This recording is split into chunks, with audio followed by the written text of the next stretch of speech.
भारत ने किस तरह और कौन सी जगह पे खुफिया न्यूक्लियर सिटी बनाया और भारत अपने ही जंगी जुनून में अंधा होकर किस तरह पाकिस्तान के खिलाफ साजिश कर रहा है। इस सज्जन को क्या तकलीफ है भाई, क्या तकलीफ है इनको? जहां तक मुझे इल्म है, इंडिया ने छोटे न्यूक्लियर वेपन्स नहीं बनाए हैं। 1 kg, 2 kg, हम्बन टोटा, Hambantota, Hambantota, Hambantota. Hello hi everyone, welcome to our channel. इस वीडियो में पाकिस्तानी मीडिया बात कर रहा है कि भारत इसरो के साथ मिलकर न्यूक्लियर सिटी बना रहा है, अपने रक्षा बजट को बढ़ा रहा है, रशिया और फ्रांस के साथ मिलकर रक्षा सामग्री खरीद रहा है, भारत पाकिस्तान को तबाह करना चाहता है और भारत पर जंगी जुनून शामिल है। भारत तरक्की कर रहा है तो इन लोगों को जलन हो रही है। मैं इनसे पूछना चाहता हूँ कि भारत अगर रक्षा प्रणाली बढ़ा रहा है तो आप भी अपने मित्र चीन से मिलकर रक्षा सामग्री बढ़ाए। आपको किसने मना किया है? हिमालय से ऊंची आपकी दोस्ती है, खाने को दाना नहीं है और चले भारत से बराबरी करने। तो फ्रेंड्स, आप ये वीडियो ज़रूर देखिए और चैनल को सब्सक्राइब कीजिए। जय हिंद। जहां दुनिया में नए नए ब्लॉक्स बन रहे हैं, पुराने दुश्मन दोस्त बनते जा रहे हैं, वहीं हमारा पड़ोसी दुश्मन वो किसी से पीछे नहीं है। भारत बाकी ममालिक के साथ बहुत तेजी के साथ जदीद असले की इस दौड़ में शामिल है, जिसका नतीजा सिर्फ तबाही और इस वक्त मोदी हुकूमत अरबों डॉलर जदीद जौहरी हथियारों के लिए खर्च कर रही है। आप भारत के इस खौफनाक जंगी जुनून का इस बात से अंदाजा लगा सकते हैं कि जब दुनिया एक वबा की लपेट में थी, यानी कोविड की, तो आलमी मईशत तबाही के दहाने पे थी। मुल्क में हजारों क्या लाखों लोग लुकमा अजल हो रहे थे, मरीजों की सांस लेने के लिए ऑक्सीजन कम पड़ रही थी, भारत में शमशान घाट में मुर्दे ले जाने के लिए जगह कम पड़ गई। तब भी मोदी हुकूमत फ्रांस और रशिया के साथ हथियारों की डील में मसरूफ थी और भारत के साथ हमारे ताल्लुकात कभी बेहतर नहीं रहे।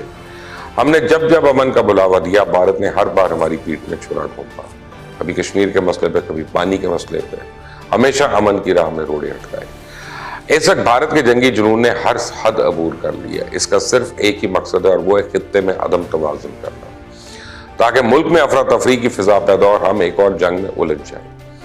भारत अपने इस मिस एडवेंचर के ख्वाब को पूरा करने के लिए हर मुल्क से मदद मांग रहा है और इस वक्त मोदी हुकूमत की मिसाल उस भेड़िए की तरह है जो काफी दिन से शिकार की तलाश में मारा मारा फिर रहा होता है। इस गुरानी साजिश में ये अकेला तो नहीं शामिल है, बल्कि इसमें दुनिया की तमाम बड़ी ताकतें भरपूर मदद फराहम कर रही हैं। भारत में इन दिनों तमाम बड़ी आलमी ताकतें बशमूल अमरीका बड़े मेहरबान हैं, इसलिए अमरीका को ईरान के जौहरी प्रोग्राम से तो इंसानियत को खतरा महसूस होता है, लेकिन इसके बरक्स भारत का जंगी हथियारों के बारे में पागलपन बिल्कुल नजर नहीं आता। ईरान पे हर तरफ से सख्त पाबंदियां हैं, लेकिन भारत अमेरिका और नेटो दोनों का लाडला है। इसी वजह से बड़ी बड़ी मगरबी कंपनीज भारत के साथ जौहरी हथियारों के मुआहदे कर रही हैं और भारत ने रशिया से S-400 एयर डिफेंस सिस्टम जो है वो भी खरीद लिया है, जो कि दुनिया का जदीद तरीन दिफाई निज़ाम है। इस बात को ज़हन नशीन कर लिया जाए कि अगर ये सूरत हाल इसी तरह बरकरार रहती है, भारत को खतरनाक हथियारों की खरीद से रोका नहीं जा सकता, तो कुछ ही अरसे में भारत दुनिया को एक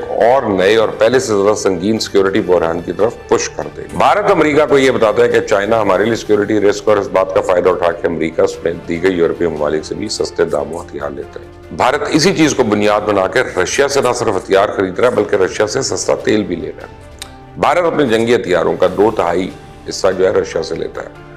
बाकी ममालिक में फ्रांस है, इसराइल है, अमरीका ये शामिल है और एक तहकीक के मुताबिक भारत अपनी रियासत कर्नाटक में एक खुफिया न्यूक्लियर सिटी बना रहा है, जिसका ज्यादातर काम मुकम्मल हो चुका है। इस जगह पे भारत ने जदीद और खतरनाक किस्म के जौहरी हथियार भी रखे हुए हैं। इनको बनाने का मकसद सिर्फ और सिर्फ खित्ते में अमन को तबाह करना है। कुछ लोगों का तो ये भी कहना है कि भारत ने उस जगह का इंतखाब इसलिए किया क्योंकि यहाँ वो बड़ी आसानी से जनूबी एशियाई मुल्क यानी पाकिस्तान और पड़ोसी ममालिक को निशाना बना सकता है। मोदी की इंतहा पसंदाना सोच ने न सिर्फ हमसाया ममालिक तंग है, बल्कि भारतीय सहाफियों के बकौल भारत खतरनाक हथियारों को पहले ही अपने शहरियों पर इस्तेमाल कर चुका है। कश्मीर के हाल से कौन वाकिफ नहीं, भारत इन हथियारों को निहत्ते कश्मीरियों के खिलाफ बड़े अरसे से इस्तेमाल कर रहा है और अब तक हजारों की तादाद में कश्मीरी नौजवान अपने हकूक की जंग में शहीद हो चुके हैं। न जाने कितनी हुकूमत खानों में जिंदगी और मौत की जंग लड़ रहे हैं।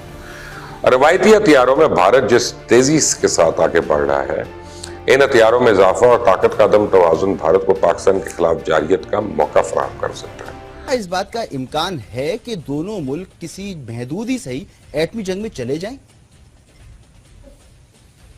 जहां तक मुझे इल्म है, इंडिया ने छोटे न्यूक्लियर वेपन्स नहीं बनाए हैं और उसकी वजह यह है कि जब आप छोटा न्यूक्लियर वेपन बनाते हैं तो उसके अंदर यूरेनियम या प्लूटोनियम खासा इस्तेमाल होता है, काफी मिकदार में इस्तेमाल होता है और इसलिए आपको फिसाइल मटेरियल यानी यूरेनियम या प्लूटोनियम बहुत मिकदार में तैयार करना पड़ता।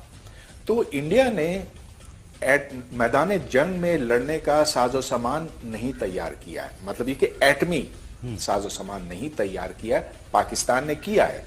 और ये जैसा कि मैंने आपको बताया, कोल्ड स्टार्ट की वजह से पाकिस्तान ने ये किया।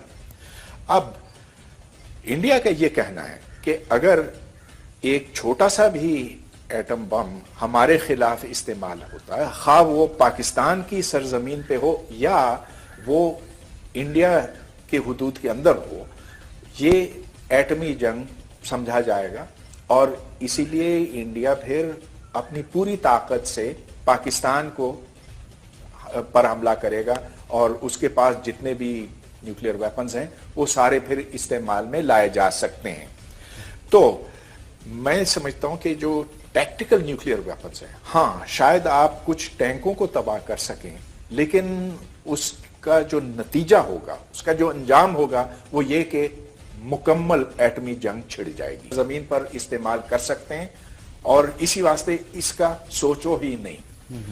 अब इसके बड़े फायदे भी हैं और खतरात भी हैं। फायदा ये हो सकता है कि पाकिस्तान अपने लिहाज से जो करना चाहे कर सकता है, लेकिन हिंदुस्तान की तरफ से कोई खतरा नहीं होगा और हिंदुस्तान फौज कशी करने की कोशिश नहीं करेगा। लेकिन नुकसान ये है कि अगर खुदा न खास्ता मुंबई जैसा दूसरा कोई ऐसा वाकया होता है और हिंदुस्तान हमला करता है, हम उनके ऊपर ये नसर जैसे मिसाइल, टैक्टिकल मिसाइल दागते हैं और न्यूक्लियर धमाका होता है, छोटा सा ही हो, लेकिन इंडिया ने ये कहा है कि इसके बाद फिर आप ये समझ लीजिए कि न्यूक्लियर वॉर शुरू हो जाएगी।